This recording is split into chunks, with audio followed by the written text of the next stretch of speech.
সুস্থ আছো।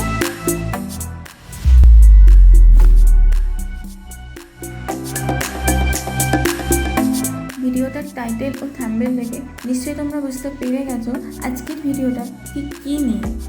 তো চলো কথা না বলে এবার শুরু করা যাক।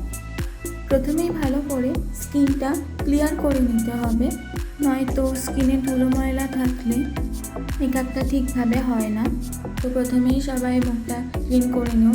আমি এখানে একটু তুলো নিয়ে তার উপর 2 ফোঁটা গোলাপ জল দিয়ে মুখটা ক্লিন করে নিচ্ছি। দেন মুখে থাকা জল ভাবটা শুকিয়ে গেলে সেকেন্ড স্টেপ অ্যাপ্লাই করব।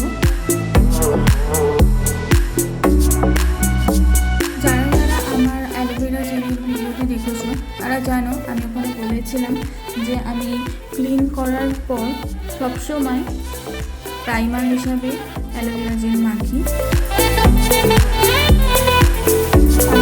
বলবো তুমি যদি ময়েশ্চারাইজার অ্যাজ আ প্রাইমার হিসাবে ইউজ করো তাহলেও অ্যালোভেরা জেল ইউজ করো, কারণ অ্যালোভেরা জেল সবসময়ই আমাদের স্কিনকে প্রোটেক্ট করে। মেকআপে ধরো কোনো বাজে সাইড এফেক্ট আছে, মুখে ফুসকুড়ি বেরোতে পারে বা র্যাশ বেরিয়ে পড়তে পারে, অ্যালোভেরা জেল মাখলে কিন্তু এটা একদমই হয় না। বিশেষ করে যারা ডেলি মেকআপ করো, সে নর্মাল মেকআপ হোক আর গর্জিয়াস মেকআপ হোক, তারা কিন্তু অ্যালোভেরা জেলটা অবশ্যই ক্লিন করে মেখো, তারপর আদার্স কিছু অ্যাপ্লাই করো।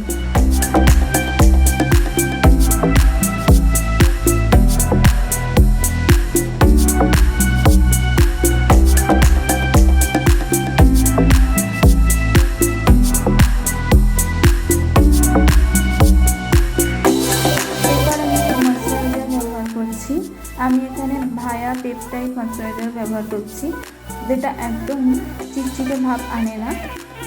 এতে আমার মেকআপটা ভালোভাবে বসবে, তাই জন্যই আমি এটা ইউজ করছি। তোমরা অন্য কোনো ময়েশ্চারাইজারও ব্যবহার করতে পারো, বাট খেয়াল রাখবে যে ময়েশ্চারাইজারটা যেন চিটচিটে না থাকে।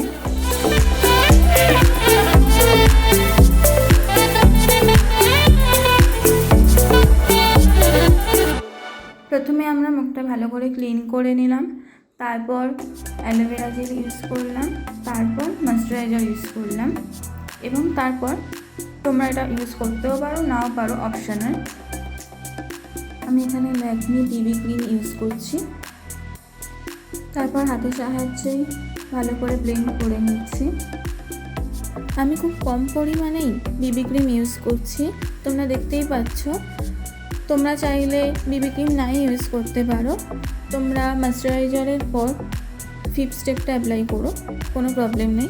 আর যদি মনে হয় না 4th স্টেপটা অ্যাপ্লাই করবে তো করো, বাট হ্যাঁ, এটা কিন্তু নেসেসারি নয়, এটা খেয়াল রেখো।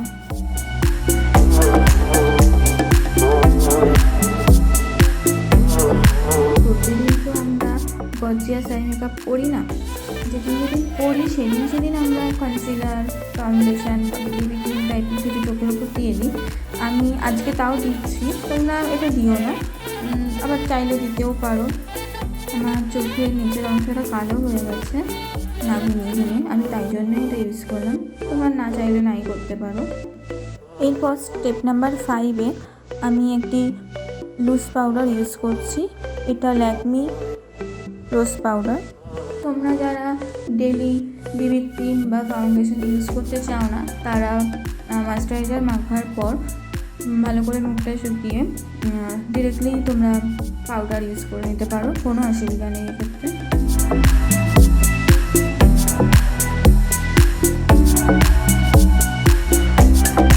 আমরা স্টেপ নাম্বার 6-এ এসে গেছি। এখানে আমি নিভিয়া লিপ বাম ইউজ করেছি। সবসময়ই লিপস্টিক দেওয়ার আগে লিপ বাম বা ফেস্টুন টাইপের কিছু দেওয়া উচিত ঠোঁটে, এতে আমাদের ঠোঁটটা মসৃণ থাকবে এবং পরে এসে যদি লিপস্টিকটা তুলতে চাও খুব ইজিলি উঠবে। তোমরা এখানে অন্য কোনো লিপ বাম ভেসলিন ইউজ করতে পারো। যাদের চোখে কাজল করতে কোনো অসুবিধা হয় না তারা অবশ্যই কাজল পরো। আমরা আজ পুরোপুরি সিম্পল ডেলি লুক নিয়ে এসেছি, তো কাজলটা নেসেসারি। যদি কেউ করতে চাও না তাদের জন্য সাজেশন আছে, তাহলে তোমরা কাজলটা অল্প নিয়ে চোখের নিচে হালকা করে লাগিয়ে নিতে পারো, এতে চোখের ভেতরে জ্বালা করবে না। নেক্সট স্টেপে আমি তোমাদের দেখাচ্ছি যে কীভাবে চোখের নিচে আঙুলের সাহায্যে ব্লেন্ড করে নেওয়া যায়।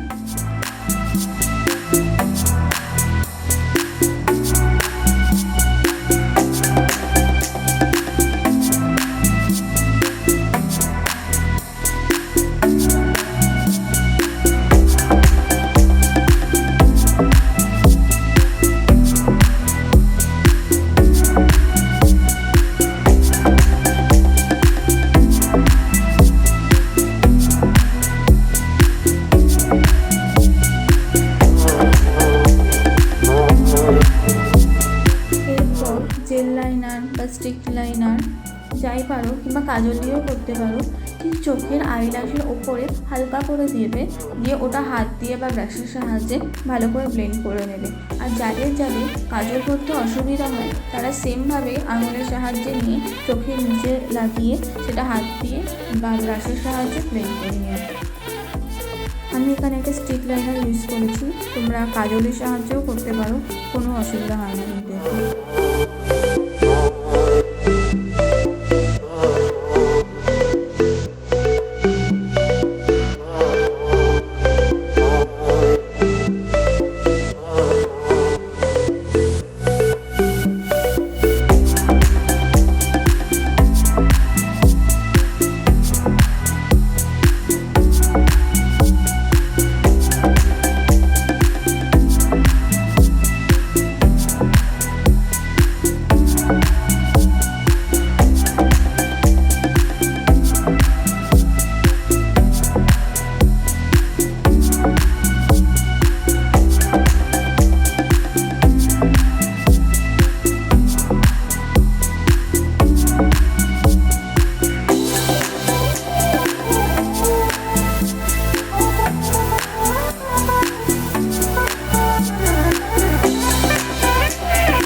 জানো যে আমি চোখের আইল্যাশের ওপর আর ব্লুতে কাজল বা এইসব কিছু ইউজ করি না, তো আমি নর্মালি ব্রাশের সাহায্যে আঁচড়ে নিচ্ছি।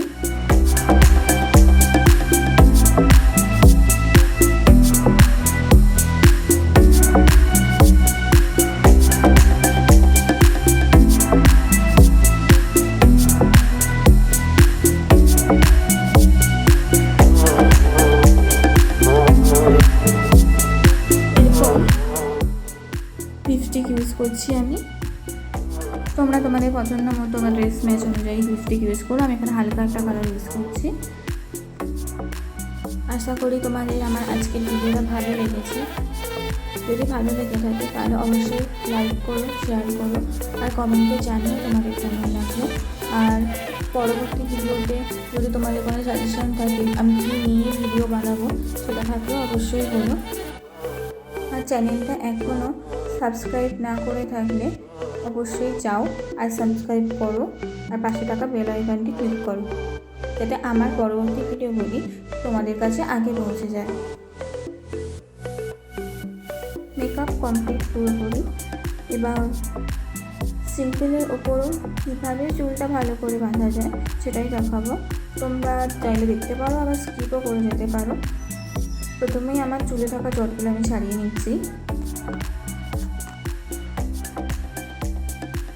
একটা কাটারের সাহায্যে সব চুলগুলো একসাথে করে নিয়েছি এবং তারপর সামনের অংশে ছোটো ছোটো করে চুল ফুলিয়ে দিচ্ছি, নাহলে সামনের দিকটা পুরো চেপে থাকলে বাজে লাগে, তো সামান্য করে ফুলিয়ে দেবে। এবং তারপর ছোটো ছোটো ক্লিপের সাহায্যে কাটারের অংশে ক্লিপগুলো দিয়ে দেবে, যাতে কাটারটা নিচে নেমে না আসে, এক জায়গায় থাকে। আর সামনে একটু লক্স বার করে নিই, এটাও ভালো লাগে।